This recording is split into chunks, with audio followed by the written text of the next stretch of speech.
Hi, this is Grant, and the social study resource I would like to display today is BrainPop. BrainPop is certainly a really great, reliable source that I've used a ton as a social studies teacher. One side note is BrainPop may not be the best for our upper grades, such as maybe later in high school, but as a 7th and 8th grade social studies teacher, it has been perfect for me. I've used it a ton. As you can see, BrainPop can be used by all sorts of educators across all kinds of subjects, but of course as social studies teachers, we were explored that more. So after I click social studies, you can see just generally the units they provide. Units are just kind of topics lumped together. For example, here's all the topics they have, and you can see they're kind of never ending, and these are all just social studies. But let me go back to the units. So for example, I'm sure all of us are teaching some component of US history at some point. This would be a great place to start. You can click US history, and you can see there's all sorts of things, such as causes of the American Revolution, the Declaration of Independence, the Cold War, the Civil War, FDR, Great Depression, all sorts of great things.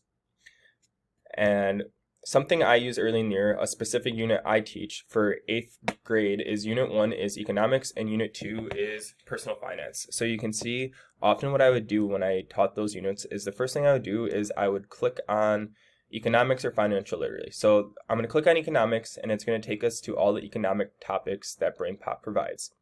And part of the curriculum was specifically teaching a credit card unit. So what I did was click on credit cards.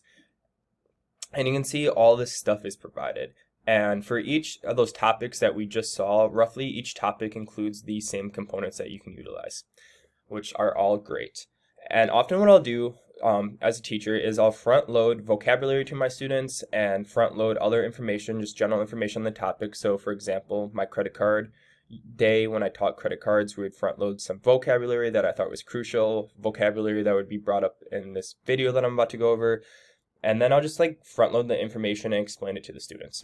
And then often what I'll do as a supporting technology is to have them watch this video. Something I really like about the videos is they're really to the point. They're very reliable. They come from a trusted source and they're pretty short. So this one's under 5 minutes. These videos are awesome. Once again, I like to front load and then Credit limit. allow the BrainPop to That's kind the of go amount of money they'll over let you spend. what I am teaching. So for example, here is maybe 2 vocab words I would have provided, and then BrainPop would have gone over them again. As you can see, there's also a quiz. I often don't use this feature, but it's a quiz that the students can take after they watch the video. I would click on making a movie, but it often takes a little while to load, but it's awesome. You can have your students, say, make a 1-minute video just as a check for understanding, showing that they learn the content. It allows a lot of creativity, and it's very straightforward. Another thing I really like about BrainPop, as a middle school teacher, we often have our students come in, hop on their iPads, and go straight into Do Nows. I remember specifically using these readings where the students could pick what reading they wanted. I remember a lot of students really liked this real life reading. I could copy, or I didn't even have to copy paste. I could print it and put it right into Google Classroom, and students could read the article. This one was about more protection, keeping yourself safe with the credit card, and then the students could read it, respond to a question. Very great resources at my kids' level. Another part of BrainPop I use a lot when I teach these specific lessons is the worksheets. I really like the worksheets, and students can hop on BrainPop directly, or you can screenshot these worksheets and say and put them into Seesaw or whatever technology platform you want to use.